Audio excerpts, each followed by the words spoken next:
Continuando con la unidad número 3, control presupuestal, vamos a desarrollar el tema número 2. El tema número 2, flujo de caja. En este tema de flujo de caja, ¿qué es lo que vamos a observar? ¿Qué es lo que vamos a desarrollar? Vamos a desarrollar un cuadro en cifras numéricas, el cual nos va a permitir identificar las cifras de este periodo y la vamos a proyectar hacia un flujo futuro. ¿Con qué razón? ¿Con qué finalidad? Con la finalidad de hacer una proyección hacia dónde vamos.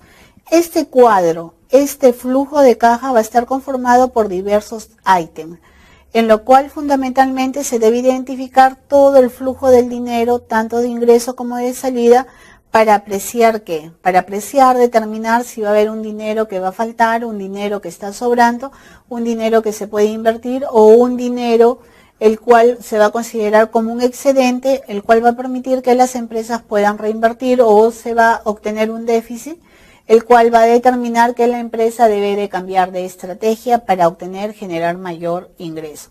Porque la finalidad de toda empresa es generar utilidad, generar ingreso, ¿para qué? Para cumplir con las acciones, cumplir con sus objetivos empresariales, cumplir con sus trabajadores y cumplir pues con la demanda social. Cuando nosotros hablamos de flujo de caja, necesariamente vamos a observar que va a ser como una matriz que va a tener n columnas de ingreso, n columnas de salida, va a tener filas, las cuales van a ser sumadas, restadas, y sobre todo de que vamos a tener que hacer una proyección. Y esa proyección vamos a determinar en función a los ingresos, egresos que vamos a ir proyectando. Todas estas cifras que están contenidas en el flujo de caja son el resultado de ¿qué?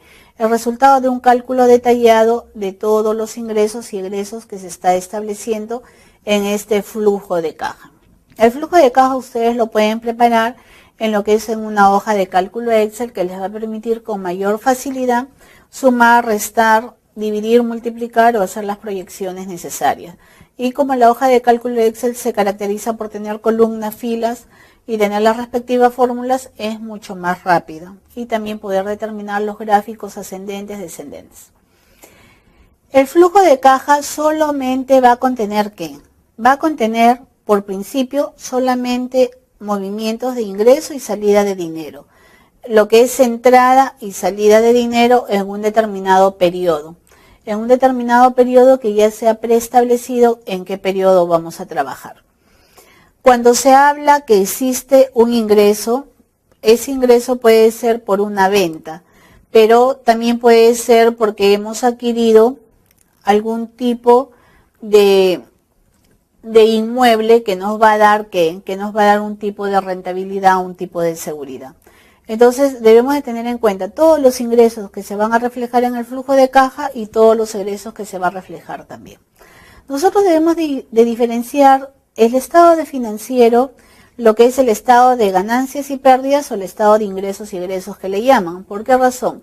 En el estado de ganancias y pérdidas, el estado de ingresos y egresos ingresa todo lo que ingresa, todo lo que sale, pero no en forma efectiva, sino compromisos de compra, compromisos de ventas, compromisos de cuentas por pagar, compromisos de cuentas por cobrar, compromisos de ingresos financieros, compromisos de gastos financieros. Entonces, no, en el flujo de caja se caracteriza porque son necesariamente ingresos y egresos de dinero de un periodo determinado. Y ahí es donde vamos a identificar cuáles son los ingresos y cuáles son los costos. Los ingresos menos los costos, los ingresos menos los egresos, se va a determinar cuánto es lo que necesariamente tenemos en flujo de dinero en efectivo. ¿Para qué? Para poder manejar y poder determinar necesariamente si hay una rentabilidad, si hay un excedente y si requerimos de dinero, cuál va a ser la forma adecuada de obtenerlo. ¿Por qué? Porque nosotros sin dinero no podemos trabajar, no podemos obtener resultados óptimos. Ahora, cuando nosotros hablamos del ingreso por ventas, ¿cómo se va a registrar en el estado por resultado? En el estado por resultado, el ingreso por venta es una causa por el cual el vendedor va a emitir una venta. Y esa venta puede ser al contado o puede ser al crédito. Si es una venta al crédito, entonces dentro del estado de ganancias y pérdidas sí va a estar reflejado como una venta al crédito. pero en el flujo de caja no puede estar registrada. ¿Por qué razón? Porque el dinero no ha ingresado. Entonces volvemos a establecer acá otra gran diferencia entre el flujo de caja y el estado de ganancias y pérdidas, o el estado de ingresos y egresos, como otros le desean llamar. Lo que es flujo de caja es cuando el dinero efectivo ya ingresó, ya se hizo efectiva la operación y tenemos el dinero líquido palpable. Lo podemos tener acá en la caja, o lo podemos tener en el banco, en nuestra cuenta corriente o en una cuenta determinada de la empresa. Ahora, nosotros debemos de definir también lo siguiente. Si yo hago una venta a 30, 60 días, en el flujo de caja, esa venta, lo que es a 30 días, tiene que representar si es que está o no está, si es que realmente va a ingresar o no va a ingresar. Entonces, bajo esos parámetros es como yo debo de trabajar. Ahora, el gasto, por ejemplo, se compra papelería para la oficina. Entonces, se va a registrar en lo que es el estado de ganancias y pérdidas. ¿Por qué razón? Porque se está comprando la papelería para la oficina y es un gasto de útiles de escritorio. Pero ¿qué sucede en el flujo de caja? En el flujo de caja, ¿he llegado a pagar esa papelería? Todavía no. Entonces, ¿qué debo de hacerlo? Lo que yo debo de tener en cuenta es de que si la papelería ya la voy a pagar, la debo de considerar en el flujo de caja. Y muy aparte de eso, ¿qué debo de saber? Que también eso yo lo tengo que pagar necesariamente, ya sea de aquí a 30, 60, 90 días, pero eso va a representar ya una salida de dinero en 30, 60 o 90 días. Por eso cuando yo hago el flujo de caja, le hago la proyección mes a mes hacia dónde voy dentro de un periodo determinado. Ahora, en el flujo de caja es muy diferente que el estado de resultados. ¿Por qué razón? Porque nosotros en el flujo de caja vamos a colocar necesariamente no lo que yo espero recibir, sino la venta que realmente estoy realizando. Y como yo estoy realizando esa venta, necesariamente voy a recibir un dinero por esa venta. Entonces, ¿qué sucede? Yo debo de ser clara, en el flujo de caja debo de colocar lo que realmente estoy vendiendo, lo que realmente voy a recibir. ¿Para qué? Para que al momento de que yo vendo, yo recibo, también debo de pagar a un proveedor. Entonces no se trata de que pueda ser que yo estoy vendiendo. El flujo de caja no lo puedo comparar con un presupuesto de ventas. En el presupuesto de ventas yo presupongo que voy a vender en enero 1000, que en febrero voy a hacer un incremento del 20%, 1200, y en marzo voy a hacer un incremento del 20% más y así sucesivamente. Entonces yo estoy haciendo ahí proyecciones. En cambio, en el flujo de caja, yo no hago proyecciones. Yo ya estoy segura que he colocado una mercadería y que esa mercadería me la van a pagar a 30, 60, 90 días. No presumo nada, sino ya está ejecutado y hay letras firmadas y hay facturas salidas, en el cual yo debo de tener en cuenta que el dinero va a ingresar y que yo voy a tener que realizar la venta porque ya hay un contrato de por medio. Entonces, en el flujo de caja, nosotros tenemos el compromiso físico de vender la mercadería, así como también tenemos el compromiso por parte de terceros en que nos van a pagar esa mercadería porque hay documentos físicos ya preestablecidos. Entonces el flujo de caja lo vamos a construir en base a columnas, en base a filas. Las columnas me van a permitir hacer mis proyecciones a nivel de semanas, días, meses, trimestres, bimestres, y voy a tener el movimiento del dinero. Y de esta forma me voy a permitir ir avanzando hacia adelante y hacia atrás. ¿Con qué finalidad? Con la finalidad de determinar cuánto es el dinero que tengo en efectivo. ¿Y eso qué herramienta me lo va a permitir? El flujo de caja. Ahora, muy bien. En las filas vamos a colocar, ¿qué cosa? Vamos a colocar de repente los tipos de persona, instituciones que la empresa está realizando algún tipo de operación y que involucra dinero. Y cada tipo de persona va a corresponder a un tipo de actividad que pueden generar ingresos o egresos. Y la estructura general de lo que es un flujo de caja está en función a que hay ingresos y egresos. Los ingresos lo podemos establecer por ítem 1, ítem 2, ítem 3 y cada ítem predefinirlo. Los ingresos pueden ser por ventas, los ingresos pueden ser por dividendos, puede ser por X razones. Y los egresos pueden ser pago de mercadería, pago de servicios o por diversas razones. Y cuando hayamos determinado en el flujo de caja lo que son los ingresos y egresos, lo que vamos a obtener es un saldo acumulado. Acá en este cuadro número 1, ustedes pueden observar que la estructura general del flujo de caja acá proyectado. En el flujo de caja proyectado, en la columna número 1, en la fila 1, ¿qué tenemos? Ingresos. Ingresos, ¿por qué periodo? Del periodo del 1 al 6.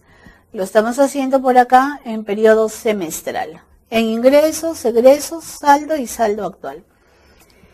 En la columna número 1, fila 1, tenemos los ingresos de 12.000 y los egresos de 40.000. ¿Cuánto tenemos de saldo? Tenemos un saldo de 28.000 en estado negativo. Acá observamos que hay un déficit y al obtener un déficit de menos 28.000, tenemos en la fila saldo acumulado menos 28.000. Vamos a la segunda columna, al segundo mes. En la segunda columna tenemos en la fila de ingresos 20.000.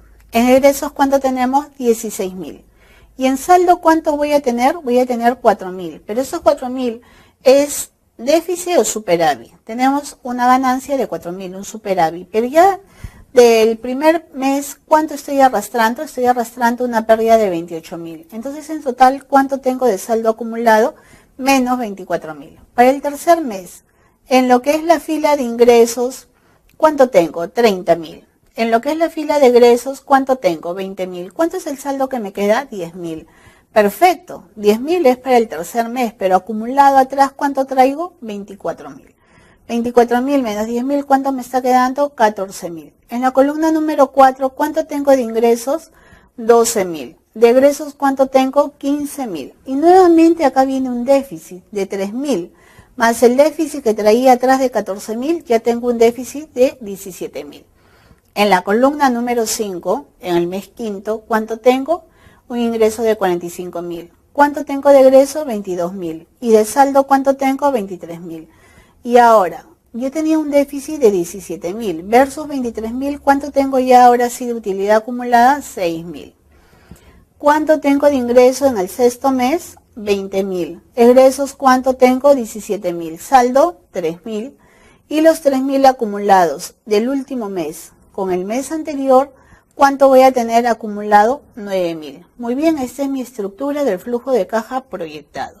Como ustedes ven, la estructura de flujo de caja no solamente me permite identificar ingresos, egresos, saldo, sino también debo de agregarle una fila, la cual me va a permitir acumular. Acumular para ir viendo cuánto es lo que voy trayendo de hacia atrás, ya sea positivo como un superávit o negativo como un déficit.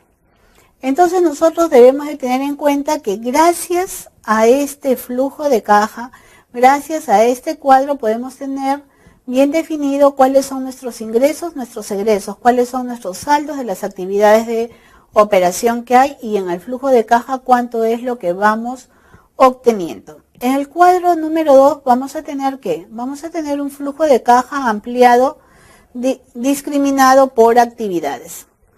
Muy bien, acá tenemos ¿cuántas columnas? Tenemos las columnas en 4 meses.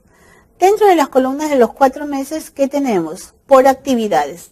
¿Qué actividades? Tenemos las actividades de venta, las actividades de producción y operación. Tenemos ¿qué más? Las actividades de apoyo administrativo. Entonces nosotros podemos ver que el flujo de caja también lo podemos dividir por actividades y cada actividad que va a obtener su fila de ingresos y su fila de egresos. Y su fila de ingresos menos egresos, ¿qué me va a permitir? Me va a permitir tener un saldo de esa actividad. Muy bien, en el saldo de actividades de venta, en la columna número 1, en el mes número 1 tenemos un saldo de 65.000. ¿Por qué razón? Porque tengo un ingreso de 80 y un egreso de 15. Entonces, ¿cuánto es lo que tengo? Tengo un saldo de 65.000. En la segunda columna que tengo un ingreso de 105.000, un egreso de 20.000. ¿Y cuánto me queda de saldo? 85.000. Y así sucesivamente para la tercera columna y la cuarta columna. Ahora, en lo que son las actividades de producción y de operaciones, ¿qué observo? En ingresos, egresos y saldos. En ingresos no tengo nada, tengo 0. En egresos tengo 25.000, por lo tanto, ¿qué tengo? Un déficit de menos 25.000. En actividades de apoyo administrativo, no tengo nada, tengo 0. En egresos tengo 15.000 y por ende en saldos, ¿cuánto tengo? Menos 15.000. Y así sucesivamente voy trabajando. El resultado por operación, ¿cuánto tengo? Si en la primera actividad tengo un superávit de 65.000, en la segunda actividad tengo un déficit de 25.000, ¿cuánto me está quedando? Me está quedando 40.000. Y en la tercera actividad tengo un déficit de 15.000, ¿cuánto me está quedando? Me está quedando lo que es 25.000. Muy bien. Entonces, bajo ese parámetro, los saldos por resultado de operación, ¿cuánto tengo? Tengo un superávit de 25.000. Ahora, la adquisición de activos. La adquisición de activos que ha representado para mí en este momento es un egreso. ¿Cuánto? 150.000. Saldo por resultado, ¿cuánto tendría? Menos 125.000. Ahora, veo que tengo también operaciones con el Estado. Dentro de las operaciones del Estado, ingreso tengo 0. Egreso tengo 6.000. En saldo tengo la cantidad visualizada. ¿De cuánto? De esta cantidad, si yo tengo ingresos 0, egresos 6.000, ¿cuánto tengo de saldo? Menos 6.000. A esos menos 6.000 le sumo los menos 125.000. ¿Cuánto tengo saldo como resultado total? Menos 131.000. Y operaciones con socios, en ingreso, ¿cuánto tengo? 50.000. En egreso tengo 0, en saldo 50.000. Saldo, resultado, ¿cuánto voy a tener? Voy a tener menos 81.000. Saldo, resultado acumulado, ¿cuánto tengo? Menos 81.000. Y recién en la última columna, cuando ya he discernido cuáles son los saldos por cada actividad, recién ahí puedo proceder a hacer el saldo acumulado. El saldo acumulado en el mes 1, en el mes 2, en el mes 3, en el mes 4, cuando ya tengo trabajado lo que son los saldos por resultados. Entonces, en conclusión, ¿qué cosa es lo que nos vuelve a decir esta unidad, este parámetro? Nos vuelve a indicar claramente que cada área de la empresa debe necesariamente dar un resultado positivo. ¿Con la finalidad de qué? Con la finalidad de que el esfuerzo de esta área no sea absorbido por otra área negativa y el esfuerzo del área negativa acumule otra área negativa. Y a las finales la empresa va a ir en declive, va a ir hacia abajo. Entonces la idea fundamental es incrementar, elevar parámetros, determinar funciones, acciones, procedimientos a realizar en forma conjunta. ¿Con qué finalidad? Con la finalidad de que la empresa pueda tener siempre un superávit y no un déficit. Porque ese superávit que logra obtener una actividad, vemos cómo otra actividad se la lleva en forma negativa y otra actividad en forma negativa va absorbiendo. Es por esa razón que es necesario ese control presupuestal. Si yo veo que un área no está funcionando, tengo que evaluarle inmediatamente qué cosa es lo que está sucediendo, repotenciar esa área y en función de ese repotenciamiento del área, recién ahí poder determinar cuáles son las acciones, medidas correctivas que se debe determinar. De repente, falta identificación de la empresa, falta de identificación de liderazgo, falta de identificación de coordinación, falta de identificación realmente de conocer su empresa hacia dónde va, qué cosa es lo que va a obtener. Entonces, bajo ese parámetro, el flujo de caja no es un cuadro simple, no es un cuadro libre el cual se está trabajando y me va a dar un importe frío. No, el flujo de caja me va a medir, me va a sensibilizar cada área hacia dónde va, cada parámetro, qué cosa es lo que se va obteniendo con la única finalidad de tomar las medidas correctivas en su momento adecuado. Entonces, ¿nosotros qué debemos de observar necesariamente?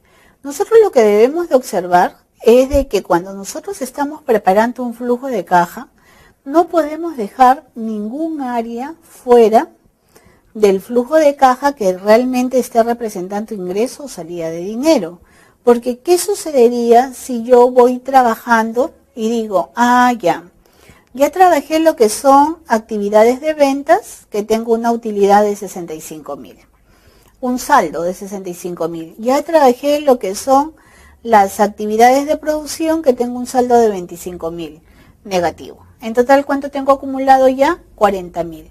Entonces me olvidé de colocar lo que es las actividades de apoyo administrativo y también me olvidé de colocar lo que son las adquisiciones de activos. Entonces, ¿qué va a suceder bajo ese contexto? Bajo ese contexto va a suceder que yo no tengo identificada claramente cuáles son los elementos, los componentes del flujo de caja de todas las áreas. Es por esa razón que el director de presupuesto es el que debe de direccionar, ir identificando cada área, qué es lo que está trabajando, hacia dónde está yendo cada área, con qué finalidad, con la finalidad de lograr los objetivos que la empresa se ha establecido. Entonces nosotros debemos de tener en cuenta, si hay un periodo que es déficit, debemos de tratar de tomar las medidas correctivas para que ese periodo que sea déficit aumente y sea utilidad. Y por otro lado, nosotros debemos de ver de que en cada periodo lo que se repite en forma positiva debemos de repotenciarla. Y lo que está eliminándose automáticamente en tener o arrojar un resultado negativo, también se debe de definir o redefinir para que se pueda cumplir con todos los objetivos predefinidos. Entonces nosotros tenemos un resumen de que para cada periodo va a haber un déficit acumulado, otro déficit acumulado, periodo 3 otro déficit acumulado, y para el periodo 4 ya tenemos una utilidad, una rentabilidad. ¿Por qué? Porque hemos ido colocando las medidas correctivas necesarias en cada una de ellas. Entonces nosotros debemos de tener en cuenta lo siguiente, que si nosotros vamos a tener un préstamo financiero, necesariamente debemos de fundamentar para qué queremos ese dinero y si ese dinero realmente va a representar para nosotros la generación o el incremento de la rentabilidad o si realmente se requiere para qué, para sacar adelante a la empresa. ¿Por qué razón? Porque también ingresar a un mercado financiero, ingresar a un préstamo financiero, muchas veces repercute, en lugar de sacar a flote a la empresa, lo único que sucede es que a la empresa le va a generar mayores cargas, mayores compromisos, los cuales no van a responder y va a repercutir sobre la empresa. Entonces, ¿qué debemos de tener en cuenta? Nosotros debemos de tener en cuenta que para nosotros hacer un flujo de caja proyectado, debemos de hacer primero la identificación de todos los elementos de ese flujo de caja. ¿Y quién la hace la identificación? Primero en cada área en forma independiente y después el director de presupuesto se encargará de hacer la revisión final, hacer lo que es el presupuesto general y elevarlo al comité de los que están encargados del presupuesto. Muy bien, nosotros cuando ya tenemos bien visualizado cuáles son los resultados en cada uno de los periodos, qué es lo que vamos obteniendo. Acá tenemos periodo 1, déficit, periodo 2, 3 y 4, ya obtenemos una mayor utilidad. Entonces debemos de tener en cuenta que en el flujo de caja van a ir ¿qué? Todos los ingresos y todas las salidas que ya hemos previsto. Y los flujos de caja corresponden a cuadros explicativos, corresponden a presupuestos que han sido de una elaboración continua, la cual ha permitido identificar cuáles son el movimiento del dinero a nivel de ingresos, a nivel de egresos, ¿no? Y también debemos de tener pues de que el flujo de caja es un flujo de caja el cual me va a permitir definir, obtener lo que son saldos. Y estos saldos pueden ser por actividades como también pueden ser saldos acumulados cuando ya se saque el total.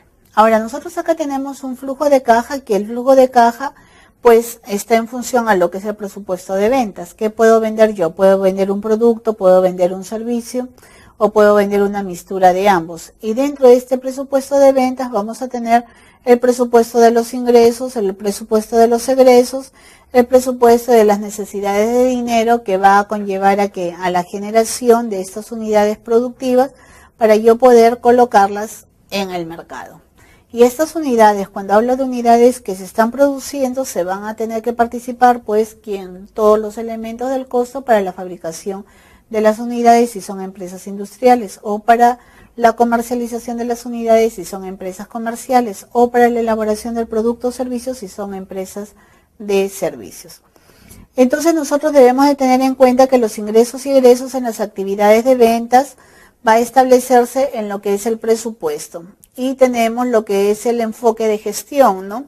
Cuando hablamos de un enfoque de gestión es aquel que nos va a permitir necesariamente saber cuáles son las normas, las reglas, procedimientos que la empresa va a determinar que se va a ejecutar. ¿Para qué? Para tener un enfoque financiero de un ingreso determinado, de una rentabilidad determinada hacia dónde vamos nosotros. ¿Y qué sucede? En nosotros sucede que cuando hablamos de costos, planeación, toma de decisiones, es básicamente ¿para qué? Para identificar el contexto de la empresa y poder tomar las decisiones en el momento adecuado con datos históricos, y estos datos históricos van a determinar hacia dónde vamos y qué cosa es lo que va sucediendo. Y nosotros debemos de tener en cuenta de que la contabilidad de costos es sinónimo de control. ¿Por qué razón? Nosotros vamos a tener un presupuesto, ese presupuesto me va a dar un resultado, ese resultado va a definir cuáles son el análisis, las desviaciones, va a investigar cuáles son las causas y vamos a establecer el circuito de la retroalimentación, en donde vamos a evaluar la eficacia, la eficiencia de los usos de los recursos, la motivación, la adopción de todas las medidas correctivas necesarias. Muy bien, jóvenes, con ustedes hemos terminado lo que es el tema número 2 de la unidad 3. Con ustedes, la doctora Irene Cecilia Uribe Hernández. Gracias.